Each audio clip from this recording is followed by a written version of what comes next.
are we being called Muslims?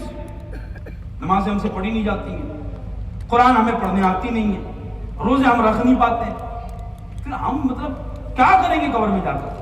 قبر کتنا گہری ہے, کتنی اندھیری ہے.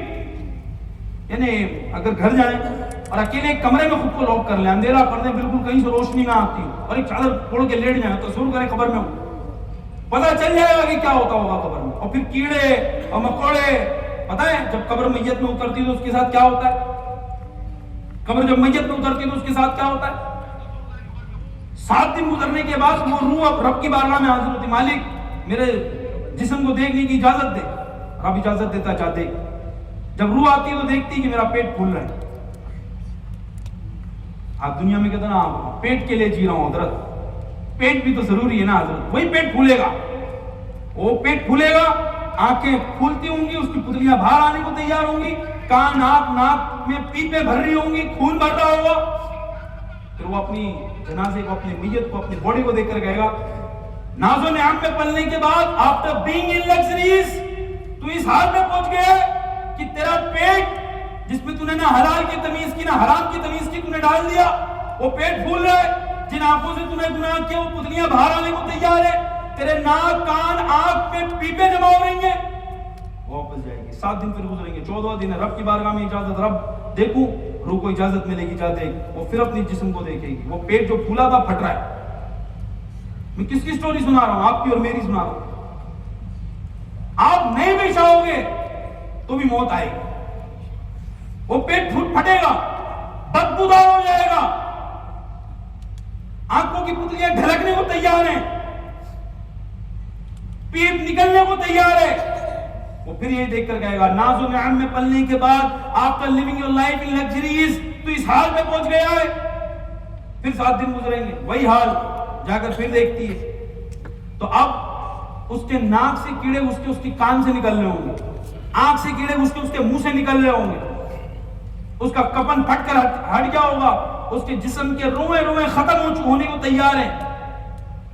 ایک دن مرنا ہے, ایک دن مر جائیں گے.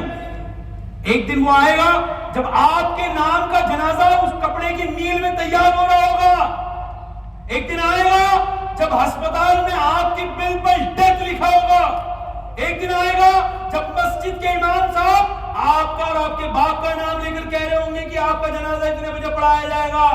ایک دن آئے گا جب غسال آئے گا اور پانی ڈال کر چیک کرے گا کہ کتنا گرم ہے.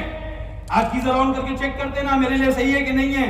اس دن غسال چیک کرے گا کہ پانی کتنا گرم ہے. آج کپڑا تم اتارتے ہو, اس دن غسال کاٹ کر نکال رہا ہوگا. آج تم اپنے نرم بستر پہ لیٹتے ہو, اس دن تمہیں اسی کنکڑی پر لٹایا جائے گا. اس موت کا ذکر کیا جائے گا. سب سے پہلے بلایا جائے گا, اس کے بیٹے کو بلاؤ, مٹی ڈالے.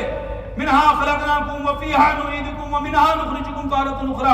پہلے مٹی باپ بیٹا ڈالے گا. میرا باپ تھا, میں اس کے بنا نہیں رہ سکتا, لیکن مٹی تو ڈالے گا. کتنا ہی کرے گا ٹکڑا, کتنا مٹی تو ڈالے گا. جنازہ جب اٹھایا جائے گا, بیٹے کو بلاؤ, تینوں بچوں کو بولو, بھیا اٹھائے جنازہ, کلمہ پاک کلمہ شہادت, جنازہ اٹھ رہا ہے. کتنا ہی کرے گا ٹکڑا کیوں نہ ہو. آپ نے حرام کمایا ہو, حلال کمایا ہو, جو بھی کمایا ہو, اولاد کو پالا ہو, وہی بیٹا اٹھا رہا ہوگا. اور اتنا تھک چکا ہوگا کہ جب مٹی ڈال کے فاتحہ ہو جائے گی, وہاں پر اذان ہو چکی ہوگی, وہی بیٹا فوراً جانے کو تیار ہوگا کہ اب بس ہمت ہار چکا ہوں, میں جا. شروعات کے کچھ دن وہ آپ کی قبر پر آئے گا, فاتحہ بھی پڑھے گا, روئے گا بھی. 40 دن گزریں گے, 1 سال گزرے گا تو بھول جائے گا. 2 سال کے بعد قبر بھی یاد نہیں رہے گی. 5 سال کے بعد تو اس کا ہی پتہ نہیں رہے گا. ایک دن مرنا ہے, آخر موت ہے. کر لے جو کرنا ہے, آخر موت ہے. یار یقین کرو, لائف کی سب سے بڑی سچائی وہ ہے موت. کوئی دنیا میں پیدا ہی نہیں ہوا جو اسے ٹال سکتا ہے. کچھ لوگ کہتے ہیں نا impossible also says I am possible.